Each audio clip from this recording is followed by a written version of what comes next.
been implemented, Larry? I know he's living on denial, but you see, he's saying here they are not with us in broad-based, but they are singing with us two-term. So we have, of course, we have hesitation in delivery of some promises. And you know, our country, we are living in this is a democratic country. We don't want to make decisions. It's not a one-man show. We have to make consultations. We need to bring on board stakeholders. We need to bring on board the cabinet, the parliament, and the people to help us come with solutions that are better for this country. So we cannot just rush to make decisions just because there are people who want to work with us. We have to do further consultations, because at the end of the day, the decisions that we are making should be for the best interest of this country, not for certain individuals, not for a certain group of people. So I don't have a problem.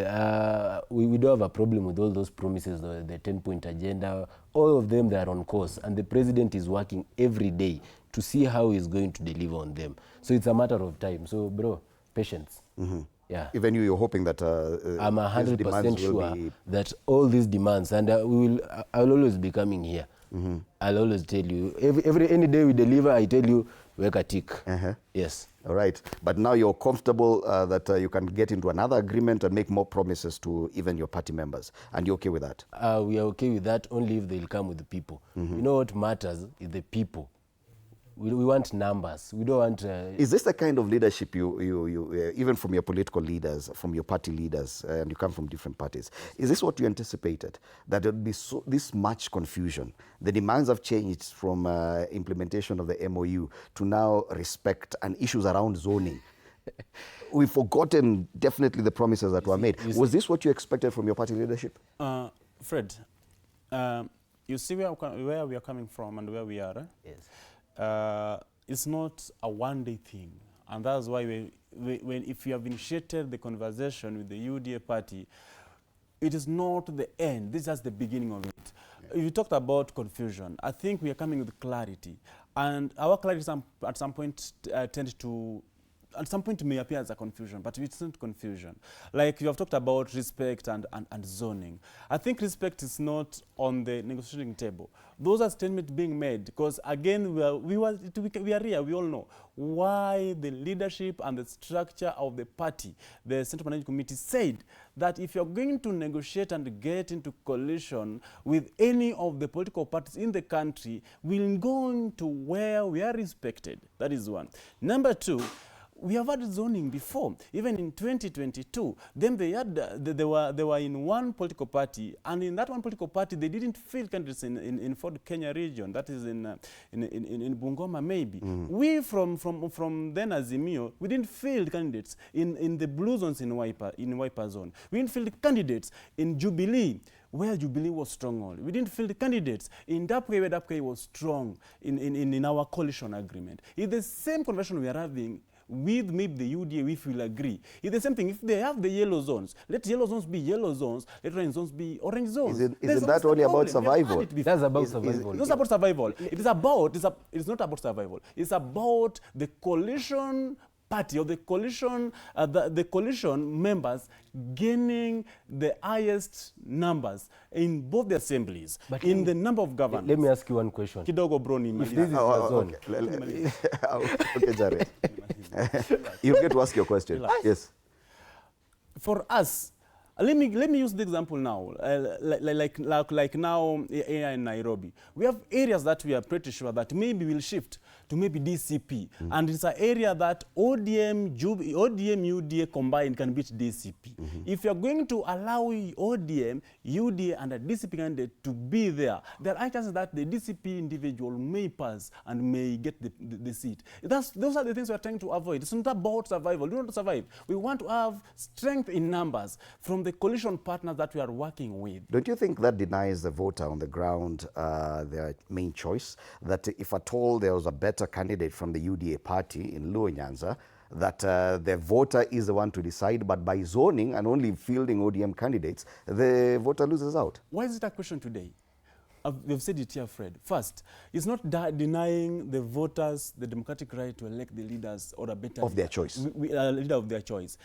during nominations, we give all the candidates chances to battle it out for the ticket of the party. I think that's the point that we expect the citizens, we expect wananchi to elect the leaders of their choice at the polling or at the nomination.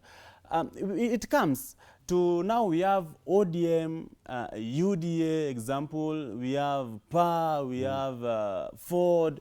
For us to have the majority leadership, for us to have the strength in numbers, we will need to have, and we must have, zoning. You must. But it should be, it can't come at first thing at the negotiating table. That's the thing. But we have had it before. What's it starting today? Right. We had it in court. We had it in NASA. Why are you so opposed to zoning from a UDA standpoint? Fred, let me tell you. These people are saying that this is an orange zone. This is a yellow zone. But now, why fear? If this is an orange zone, even if I come to vie there with this yellow color of mine, people won't vote for me if that is their Then zone. something you're not understanding. And you are the people who talk of democracy. Democracy means I can use any party anywhere. Let me tell you, today the only national party that we have, a party that is accepted everywhere in this country, is UDA. UDA, they're scared because they know if UDA fields candidates in those regions, they are going to lose. We are going to have more UDA elected members of parliament, even governors. We can have even governors from Nyanza region. That's why these people are scared. Why are you framing it to Nyanza? When you say that you want this zoning thing, how many people failed to turn up to vote in Luo Nyanza, in the Nyanza region, in the previous election? Around, I think, 600,000 people.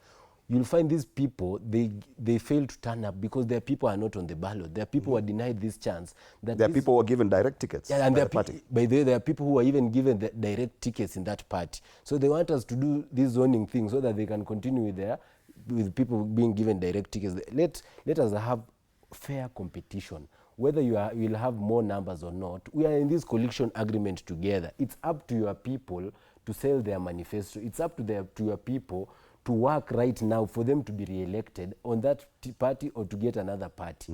But if it's difficult with that split that you have again there, you can as well join UDA so that we have one party. Why Jared, demand for zoning when probably you could have in the coalition joint primaries, that any member, as long as they are in the coalition, can have joint primaries? We can't have joint primaries. These are different political parties, and they are run differently. So if you are saying that, I think a good party that you have been in coalition with for the longest is Wiper, 15 years. And I think they respect and they knew how coalitions are being built. Coalitions are not being built on noise, as they put it. We're not going to listen to the noises. I'm going to use American model example. That's very much a democratic country, as they put it. We have the red zones, that is the Republicans, and then you have the blue zones, the Democrats. And that's a very mature nation that people know. I think a stronger political parties give strength to our democracy. They hold our democratic space or democratic space fabrics together. If a weaker ODM, a weaker UDA, a weaker Wiper, a weaker DCP weakens democratic space and democracy of our country. And that's why we need this stronger party. And strength is felt in numbers, not only membership numbers, but even elected leadership in these political parties. He's saying that maybe it is fear. To us, it is not fear. These are strength and these are strategies and tactics of getting into coalition, and these are the points, I'll not say points, but tactics of negotiation. Why do we negotiate if you can't respect and also value and see what you're bringing in space? The reason why UDA reached out, or for us to have the broad-based arrangement, we came because ODM had numbers both in the assemblies, and we need to retain and gain those numbers. ODM without numbers, even UDA will not engage us, I'll tell you. Number three, that you must agree, these people are coming from a point of advantage. This is the party, I'll say this is the party in governance. This is the party of state. They have resources, they have intelligence, they have everything. So it is very difficult going into to maybe an agreement or battling out with them, with the people who have resources and holding your money, with the people who have intelligence and you are not consumers of the same intelligence. Okay. And these are the reasons why we must agree. Why do we need to respect and have orange zones remain orange zones? And again, Fred, we have been here before. Though this is a small political party, it has been, I think, it's only that it's a party that is running the government. But in history and even in membership, if you go and check, we all know that you can't brag about maybe a political party. The Kenyans know. We don't need to remind them and tell them. Where we are, this political party have never been in any coalition. I think they only had one, the Kenya Kwanza one, which of course they collapsed all the sister political parties that they had. ODM cannot be collapsed to favor and to join UDA, as you put it. We can't collapse ODM as you are thinking. That's imaginary, will not happen. Right. It's also very clear, Fred, that we must also, in this show, we're not here just to throw words up. I think the viewers respect what we're doing here. Because you can't tell us that UDA is the biggest party, we collapse ODM and join you if you don't want. So such, I think, also shows the kind of leadership that we are having in the UDA. Larry, final comment.